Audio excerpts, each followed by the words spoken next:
This is week 14 of Waste of the Week. I've been coming down here for 14 weeks now, while the Senate's been in session this year, to talk about yet another waste, which if we can correct, can save the taxpayers a lot of money. In this case, we're talking about several billions of dollars that have been determined by the Inspector General of the Social Security Office to be money which was spent improperly, accidentally, by whatever reason, money that belongs to the taxpayers and falls into the category of waste. Waste because the Inspector General, and I give this Inspector General, I don't have his name, I give this Inspector General and his staff great credit for doing something pretty creative and interesting, and actually this is their job, delving into how an agency handles its business and, more importantly, handles the taxpayers' money. Are they making the most efficient use of this for a necessary program that can only be done by the federal government, yet whether you're looking at big business or big government, you find examples of cost-cutting that can save the company, and in this case, save the taxpayer, a very significant amount of money. The Inspector General decided to take a random sample of over 1,500 beneficiaries of the Social Security Disability Fund. 44.5% of them received an overpayment at some point during the 10-year period that he studied. And based on this sample, the Social Security Inspector General estimated that overpayments totaled about $16.8 billion over a period of time from October 2003 to February 2014, covering nearly 4 million beneficiaries. Now, that's a lot of people, but in this digital age, there are ways in which we can ensure that the correct payments are made to the right people, and that we don't end up overspending money that comes from hard-earned taxpayer dollars.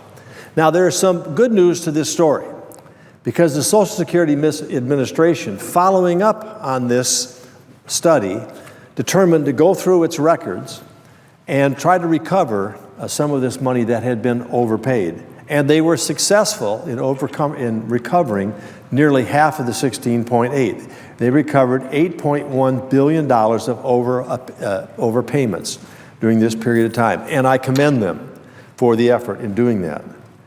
But while we celebrate the good news, we also need to dig in and determine how we can take steps to make sure this doesn't continue.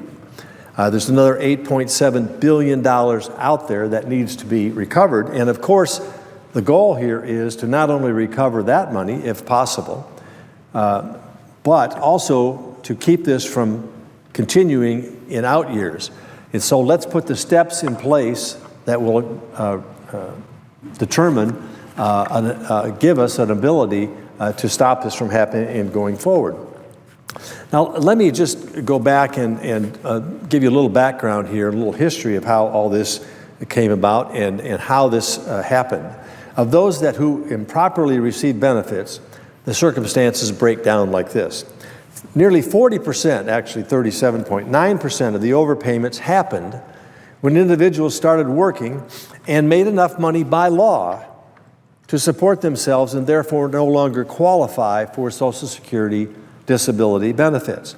Another 23% had their medical condition improved to the point where they could go back to work. Now, interestingly enough, believe it's my very first Waste of the Week, I pointed out the fact that individuals, very significant amount of individuals who are receiving payments both from Social Security disability and unemployment insurance. To receive unemployment insurance, you have to prove that you can't work.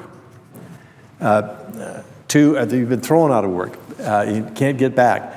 To receive Social Security payments, you have to prove that you no longer are able to work and get back. And yet they were receiving payments for both of those. Well, that was the very first part of the week, and we put a chart up here indicating that we're going to do a goal of reaching $100 billion of waste, fraud, and abuse, to show the example that the money being sent here to Washington, as some say, we can't cut a penny from any program.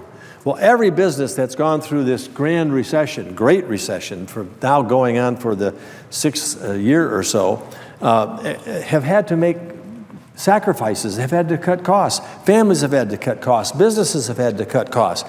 Only the federal government says, we can't cut a penny. Every program here that we have is valuable, has to be saved, in fact, needs more money to be efficient. Well, let's start with those issues and that have been determined through inspections by independent agencies and proven to be fraud and waste, and see what we can add this up to. And as you can see, the gauge here is growing every week.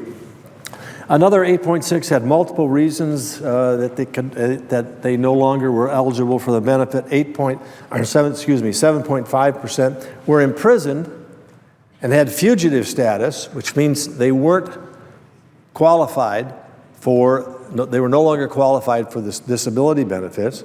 And 7.2% of those people continued to receive checks after they had died. So we not only had people imprisoned and therefore no longer eligible, but 7.2% of the people receiving benefits received those after they died. And that totaled up to a very significant amount of money. Again, we certainly have the technology and the capability to run the death records through the system to make sure that checks are not continuing to be sent out to the last home address or whatever to deceased individuals and then taken and cashed, perhaps by family or who knows who. 3.4% weren't entitled to benefits in the first place. Pretty easy to scratch those names and save some money. 1.8% had their payment improperly computed. 1.8%, in other words, overpayment mistake made by the Social Security Agency. 1.8% had financial resources exceeding the limit of which they were supposed to get. 1.7% had a change in their living arrangements. They moved abroad, no longer eligible. And 5% fell under another category of reasons. The bottom line is, an inspection was made. A study was plowed into in terms of how this came about. We now have the information, and money was returned, brought back through legal process. But there's still $8.7 billion out there that we didn't get back. And we want to make sure that measures are now put in place so that this doesn't continue, and some senator will be on the floor 5 years or 10 years from now saying, let me tell you about the latest study of the Social Security Inspector General. Former senator from Indiana, who was here formerly, whatever, came down to the floor. He announced that this, and there was $8.7 billion still out there, and that we ought to make changes in the system so it wouldn't happen again. And guess what? It didn't get done. And here I am back. Let's do it now. Let's make these changes now so the American people understand that we're here to not extort them from the kind of overpayment that is taking place here and using their taxpayer dollars to achieve that goal. We can fix this problem, but it's going to take some work. We need better cross-referencing for beneficiaries with other government lists or private lists to help identify earned wages or other assets.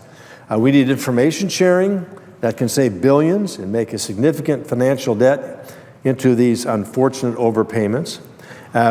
Assuming that the trend of the IG report continues, this change can be made, and the missing $8.7 billion in overpayments can be recovered by the Social Security Administration in future payments.